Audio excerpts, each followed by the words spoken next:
Think Squad is made possible by AT&T, investing to bring wired and wireless internet to America's communities, because the future has always been our business. AT&T, your world, delivered. The American Honda Foundation, a proud sponsor of Detroit Public Television's Think Squad project and committed since 1984 to improving science and math education for youth across America. To learn more, go to www.foundation.honda.com. And from contributions to your PBS station from viewers like you. Thanks. People say science can be a real drag. I say that's just because they don't have the right support. I'm Alexis. I'm the leader of the Think Squad. We help kids solve problems, all kinds of problems. I've got a good team. There's Christopher. He's my right-hand man. He doesn't say much, but he misses even less. If there's something worth knowing, it ends up on his clipboard. Then there's Cameron. She's a reporter for the school news. During her interviews, she always finds a way to slip in a few extra questions for me. And when it's time to test that hypothesis, that's where Gary comes in. If he's not building something, he's probably taking it apart. Luckily, Sam's around to make sure he doesn't blow his goggles off. But don't get to thinking we're here to do your homework for you. No way. We provide the method. You provide the conclusions. We'll even fire up the think tank to help you sort everything out. What's the think tank? Don't worry. You'll find out. Just call the Think Squad. There's no problem we can help you solve.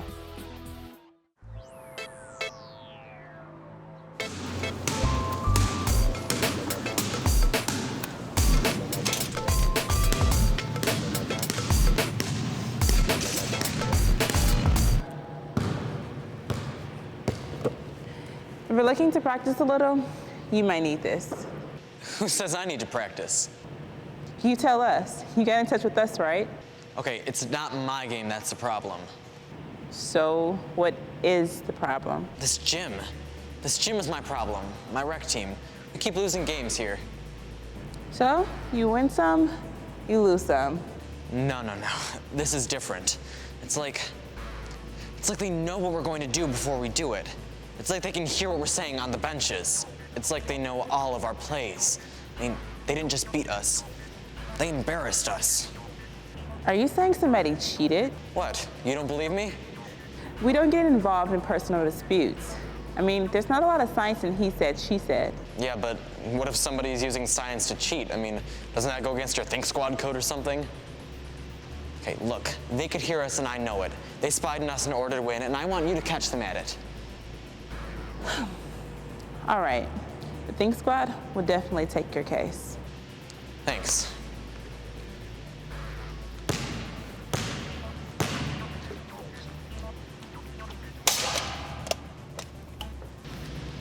See, just like I told you. Sounds like he really does think you're spying on him. He actually said spying. That's impossible. If you and I sit at opposite ends of this gym, there's no way we can hear what the other was saying. I know. But until I figure out what's really going on here, the Think Squad will definitely take your case too.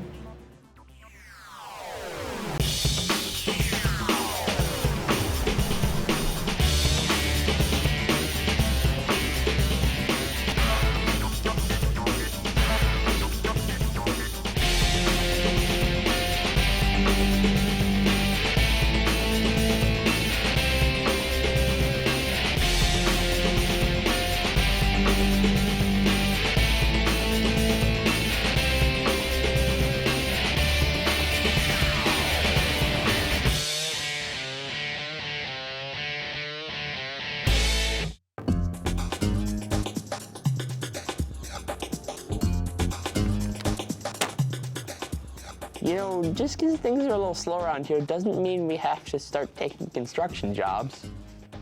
We're not building anything. Oh, is that the gymnasium? Our new clients are debating its acoustic properties. Of course. Not all that many people know that LeBron James minored in acoustical engineering. I'm guessing that to them, this is about more than just science. And I didn't think we got involved in personal fights. Especially when we don't know what they're about. So, the cheer's just not loud enough for our future NBA stars? Not exactly. Sam thinks Darius could overhear his team's strategy and use it to his advantage. And Darius thinks it's scientifically impossible for this to happen in a school gymnasium. And even without investigating, I'd agree with him. Spy games, huh? At least now this is a little more interesting. But I have to concur with the 5 o'clock news. Hearing a conversation over a distance is virtually impossible unless you have some sort of device. So unless Darius knows somebody who knows somebody at the CIA, I'm gonna have to doubt Sam here. And you may be right, but it's up to us to provide that kind of proof. And whisper rooms do exist. They just usually don't look like that. So, you guys know the drill. Simple, scientific method. We establish the problem. Do you hear what I hear? We observe the data in the field. Think this will get me into a few games? We formulate a hypothesis based on what we find out. I wonder if Think Tank likes basketball. And we test it. Just don't damage your eardrums. What? But first, I think you need to do a little reporting. And I know just where to start.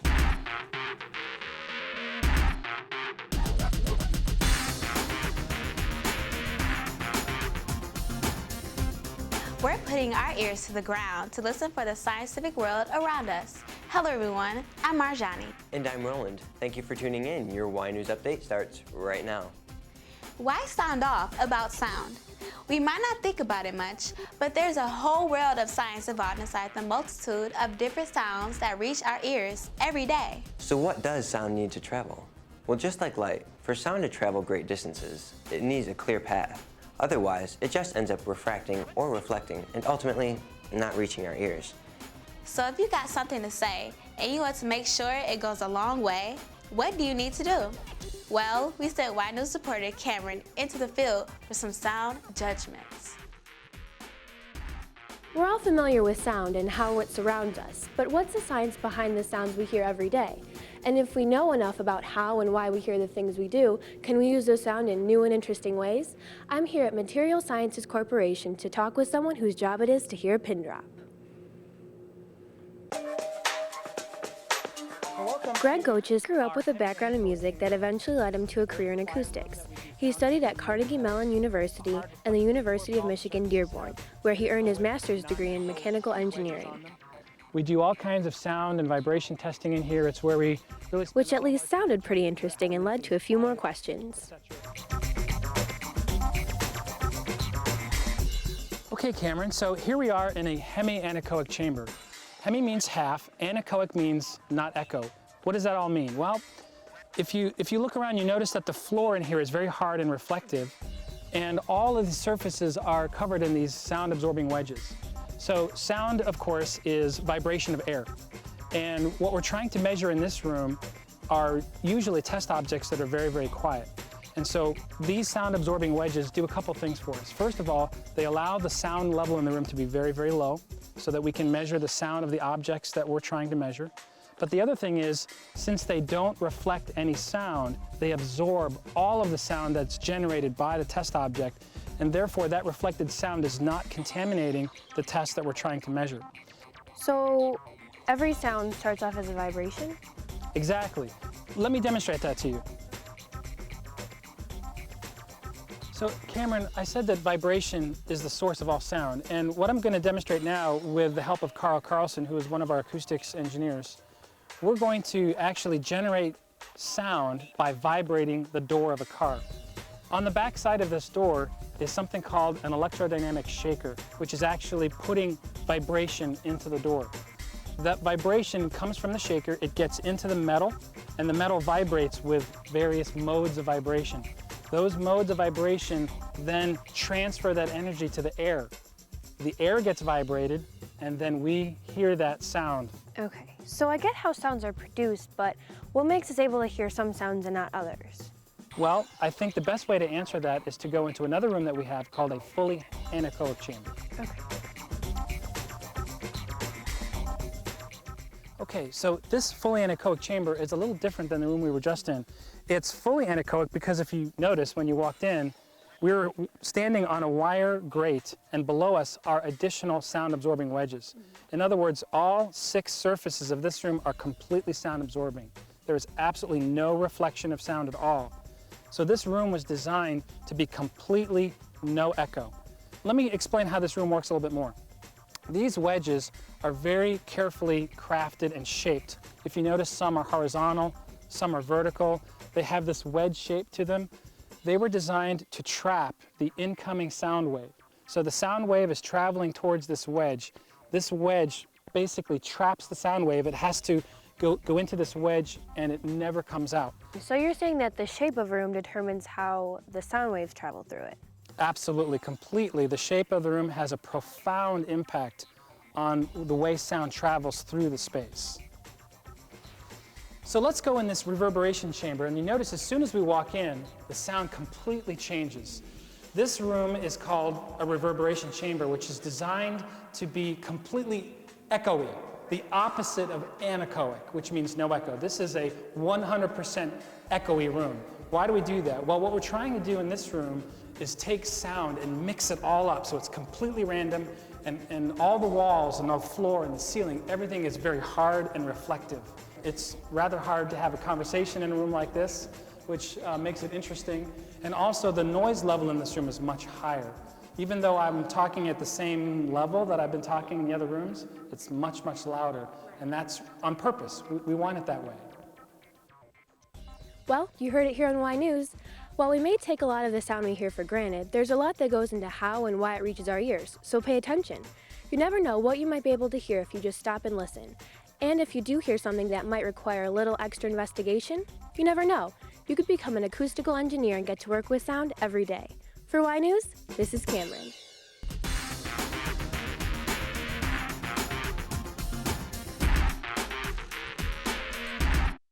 Have you ever been wrongly accused?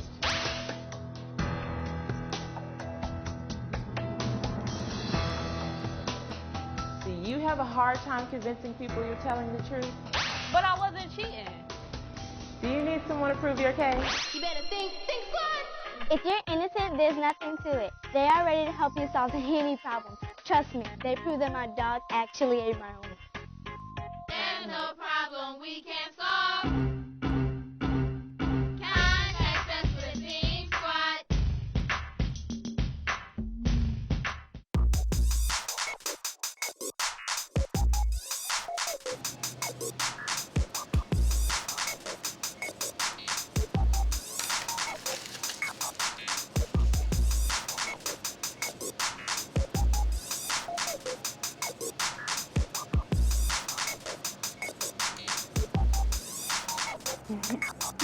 You're right. This is a more entertaining way to get rid of old case files. What are you guys doing? Let us Okay, are you going to spend the whole day playing games, or are you actually going to solve my case?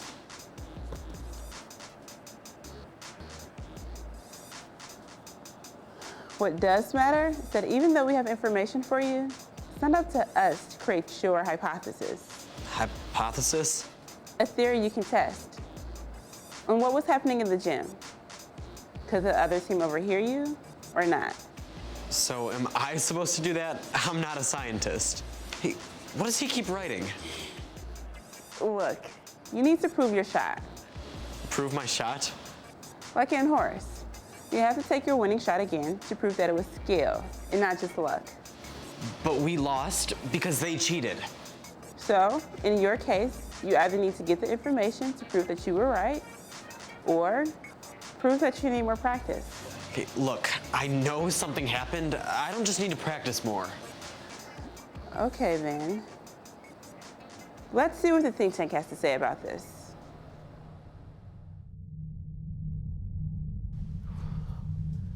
You hid this thing in the janitor's closet? We didn't hide anything. The think tank is a tool, just like anything else you use to arrive at a scientific conclusion. So I can ask it anything, and it'll just give me the answer? It isn't exactly a crystal ball, but given the right questions, it can help you find out if the gymnasium was somehow broadcasting your plays to the other team. Okay, so what do I ask it? What do you want to know? I guess I need to know a little something about sound. If it's possible to hear something on one side of a big room to another. Let's start simple. Think tank, load sound report.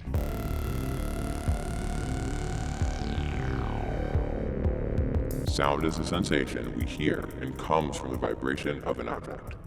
The vibration produced by this object then affects the air or other matter surrounding it, producing, in a domino effect, waves that travel to a receptor that absorbs the vibration, or an object that reflects it back towards the source. So how does sound turn into a vibration, like music or a car horn? When the sound waves caused by a vibrating object enter a human ear, these organs translate the waves into nerve impulses and send them onto the brain. Then the brain interprets them as a specific sound. Already have another question? I think if I want to prove that they could hear what we were saying in the gym, it would involve how our sound waves traveled in that space. Sounds like a good line of questioning. What kinds of things can affect the way sound travels in a room? As sound waves travel through the air in a room, they run into various objects, like walls and ceilings.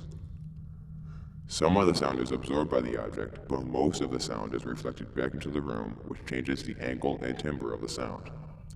If there is a clear line of sight between the source of the sound and the listener, the direct sound will arrive at the listener first, followed by the reflections from all of the various objects in the room.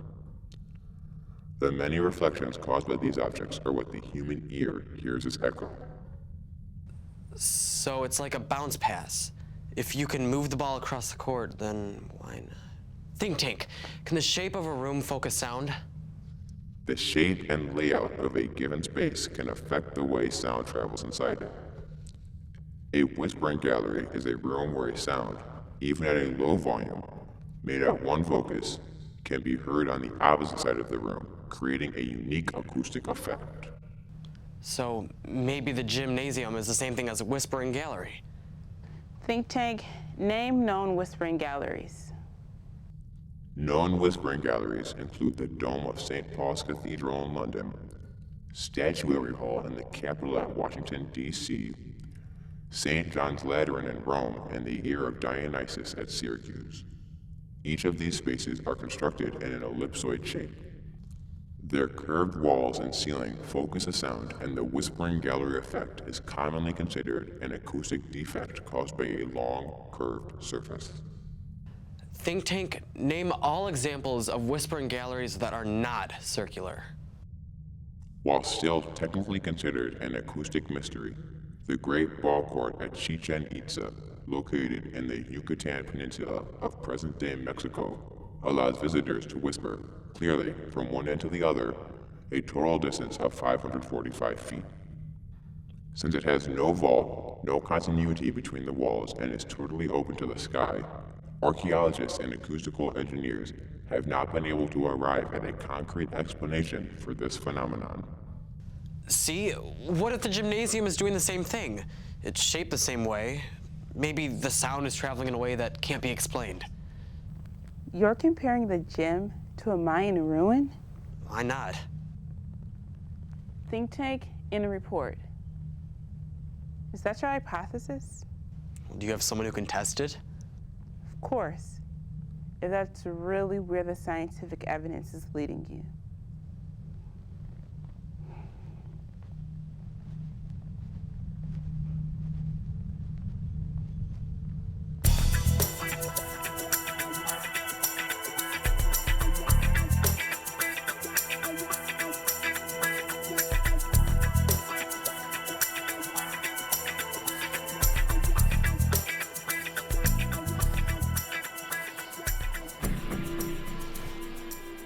Great.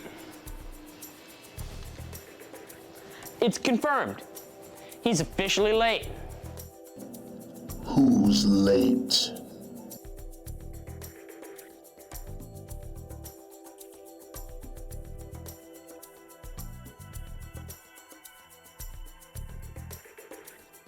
Are you there, God? It's me, Gary. Look behind you. Dude! You can speak! It's Sam. Sam, how did you... Oh, let me guess. You've invented some kind of fantastical machine that can shrink you down to microscopic size. Yes, that's exactly what happened. In fact, if you can find the other dish that looks exactly like this one, You can free me from my parabolic prison. Hold on, Sam, I'm on my way.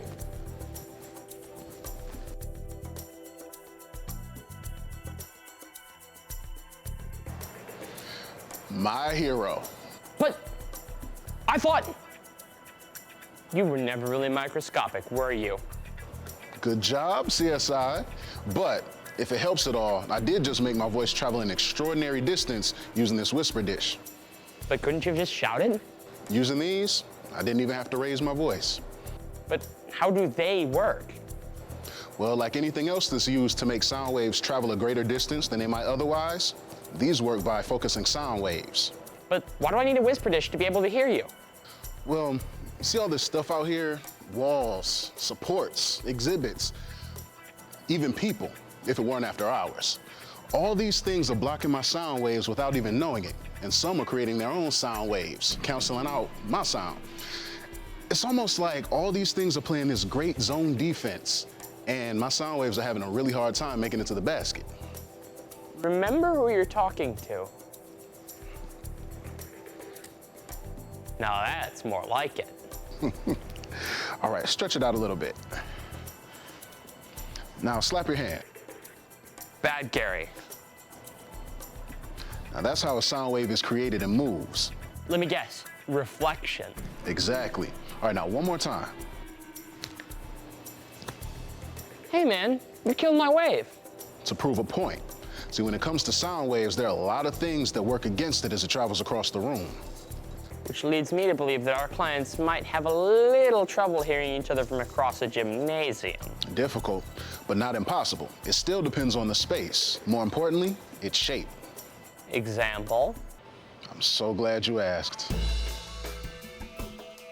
Hate to point out the obvious, but what does a planetarium have to do with sound waves? Well, it's not what the planetarium does in this case. It's how it's shaped. It's a dome. Or a gigantic whisper dish, if you want to look at it that way. See, the smooth curved shape of the dome allows sound waves, once reflected from the original source and reflected out at different angles, to recombine at the listener position much easier than they would in a normal rectangular space or a gymnasium. But how do you prove that? Haven't you noticed? We're having a conversation at opposite ends of a room without having to raise our voices at all. In fact, you could probably whisper and I'd still be able to hear you.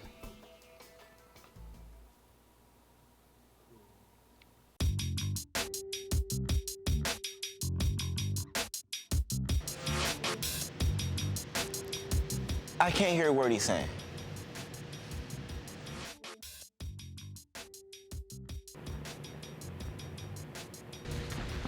Exactly. Consider yourself vindicated. If you're playing in a dome or a field house, you'd have a better chance for strange acoustic properties, but not in your average gym like this. But I don't get it. Why would he make up a story like that? Maybe he's a sore loser, but why go to the extent of hiring you guys if he knew he was going to be proven wrong? Some people just can't stand to lose, And they'll do anything that'll get them an advantage. even if it means cheating. What is it? Like you said, some people will think of any advantage. Didn't you show him the think tank?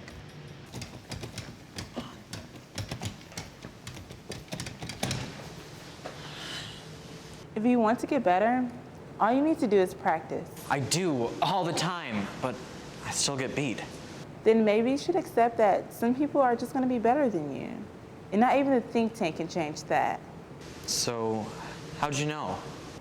Just because you play on a ball court doesn't make it the great ball court. You ignored the science. The architectural properties of a Mayan ruin are different enough not to make it the same as any old gym, right?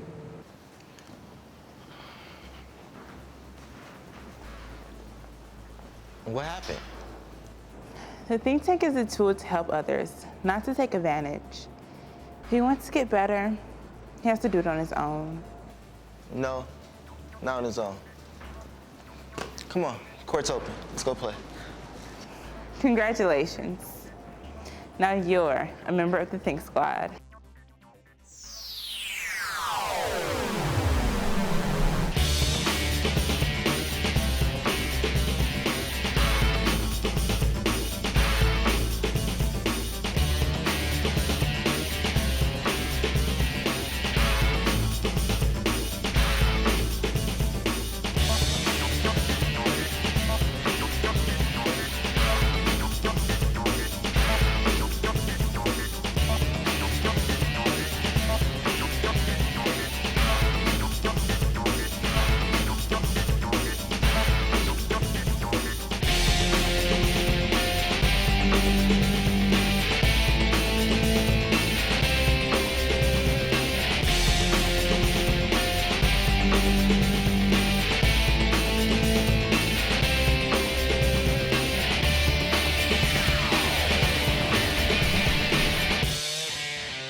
Think Squad is made possible by AT&T, investing to bring wired and wireless internet to America's communities, because the future has always been our business. AT&T, your world, delivered.